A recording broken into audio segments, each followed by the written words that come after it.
everyone, I am the professor.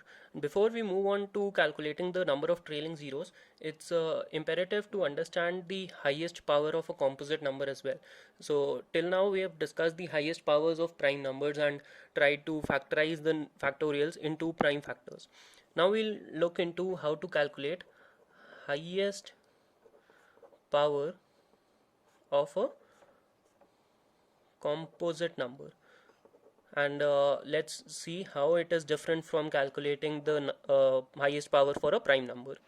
So let's try to calculate the highest power of 4 in factorial 10.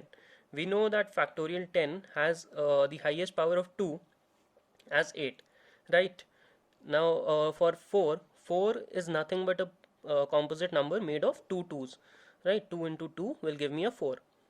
As for 2, we were simply dividing the given factorial by 2 and keep dividing it until the remainder is less than 2 or the given prime number. But for 4, if I do that, if I divide 10 by 4, I'll get 2. But is that all? Let's look at in a theory way, and then we'll go and find a method to do it.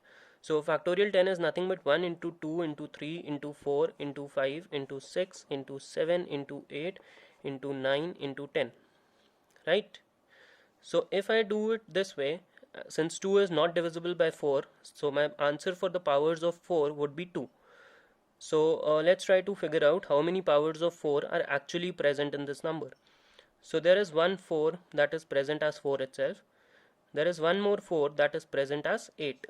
By that logic, we have just 2 powers of 4 that are present. But we need to calculate the highest powers of 4 in this factorial 10. If I multiply all this, so the number that would come, we need to calculate the highest power of 4 in that number per se. So let's see. Let's try to break it down a bit. There is a 2 that comes from here. There are two 2's present over here, right? This 6 is form of 2 into 3, so there is one more 2 that is present. This 8 is made of 3 2's, okay, and this 10 is made of 2 into 5, so there is one more 2 that is present. So if I check how many 4's can I form from this factorial 10, so this 2 and this 2 will give me a 4, this 2 and this 2 will give me another 4, this one and this one will give me another 4, this and this will give me another 4. So that means 1, 2, 3 and 4 4's are present in this factorial. However, as our calculation, we can just find that there are 2 powers of 4 that are present in the factorial. So does that mean that this calculation is wrong? Not really. It just means that this calculation that we do is only applicable for prime numbers and not for composite numbers. So let's try to find out the approach for calculating the highest powers for a composite number. So in this case, it's calculating the highest power of 4 for factorial 10. 4 is made of 2 into 2. So let's first figure out the powers of 2 in factorial 10, and then we'll move on to 4. So for factorial 10, if I divide 10 by 2, I'll get a 5, and 5 by another 2, I'll get 2, and this 2 with another 2, I'll get a 1.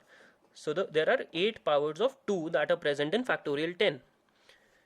Now 8 powers of factorial 10, 2 to the power 8, and we need 4. So 4 is nothing but 2 square, right? So 2 square 4. If this and this are equal, right? So there are 8 powers of 2. However, for 4 there are 4 powers. So that means for highest power of 4, there are 4 powers of 4 that are present in factorial 10. Let's try to find out the highest power of 4 in factorial 20 in this case. If we divide this 20 by 2 and calculate the powers of 2 first, so I'll divide 20 by 2, I get a 10, again by 2 I'll get 5, again by 2 I get 2, and by 2 I get another 1. So if I just add them up, 15, 17 and 1, 18. 18 powers of 2 are present in factorial 20. So if I divide this 18 by 2, because I need groups of 2, I need 2 2's together to form a 4, right? So I divide this 18 by 2, I get 9 as my answer. So there are 9 powers of 4 that are present in factorial 20. Let's try to move on to a slightly difficult example. Let's try to find powers, highest power of 8 in factorial 40. Okay, so 8 is made of 3 2's, right? 2 into 2 into 2, and factorial 40. So we will first calculate the powers of 40, powers of 2 in factorial 40, and then we'll figure out how to move on to highest power of 8. So for 40, if I divide it by 2, I get a 20, again by 2 I get 10, again by 2 I get 5, then 2, and then 1. If I just add them up, I get 38, right? 30, 35, 37, 38. Now since 1/8 is made of a group of 3 2's, and we have 38 2's that are present in factorial 40, so the highest power of 8 would be simply this 38 divided by 3. How many groups can we form of these 2's of 3, right? A group of 3 actually, right? We need to form groups of 3. So if we divide 38 by 3, this gives me 12 point something, which means that there can be 12 complete groups. That means the highest power of 8 in factorial 40 would be 12. Now that we have done quite a few examples on how to calculate highest powers, now let's move on to a composite number that is made of 2 prime numbers. Okay, so if I want to find the highest power of 6 in factorial 36, if I just divide 36 by 6 with this approach, I'll get 36 by 6 will give me 6 and another 1, right? There would be 7 would be the highest power of 6, but this is wrong. So let's try to figure out how to calculate it. 6 is made of a 2 and a 3. Okay, so we'll calculate the highest powers for both, and then we'll see how can we combine 2's and 3's so that it forms a 6. So firstly I calculate powers of 2. So if I divide 36 by 2, it gives me 18, then 9, then it gives me 4, then 2, and then 1. Summing this up, 27, 31, 32, 34, right? I get 34 powers of 2. If I divide it by 3, I get 12, then 4, then 1. So there would be 17 3's that are present. So this is 3's, this is 2's. So for a 6, I need a group of 2 and a 3. So there are 34 2's that are present. However, there is a short supply of 3's. There are only 17 3's that are present. So the maximum that I can take is 17 2's to form 17 6's. The leftover 17 2's are waste for me. I can just take 17 3's and club them with another 17 2's to form 17 powers of 6 in total. So there are 6 to the power 17. 17 powers of 2 in factorial 36. Let's try to do another example. We'll find out the powers of 10 in factorial 50. Now 10 is made of 2 and 5, right? So if I try to calculate the highest powers of 2 and 5 from factorial 50, so for 2 I have 50 divided by 2 will give me 25, then it will give me 12, then 6, then 3, and then 1. Now if I sum this up, I would be wasting a couple of seconds in them.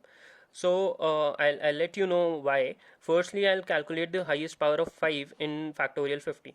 So for 5, I'll divide this factorial 50 by 5, which gives me 10, and then again with 5, which gives me 2. There are 12 5's that are present in factorial 50, right?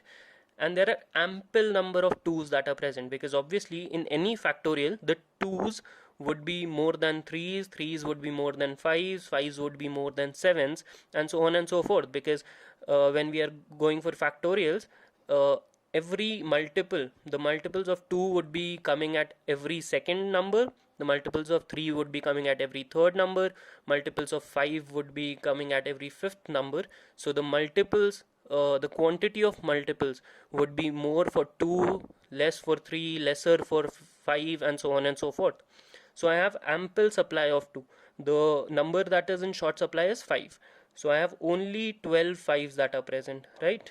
only 12 fives. So why even calculate the sum of 2's? I don't care how many 2's are present in 50 factorial. I just want to look how many 5's are present in factorial 50. So there are 12 5's that are present in factorial 50.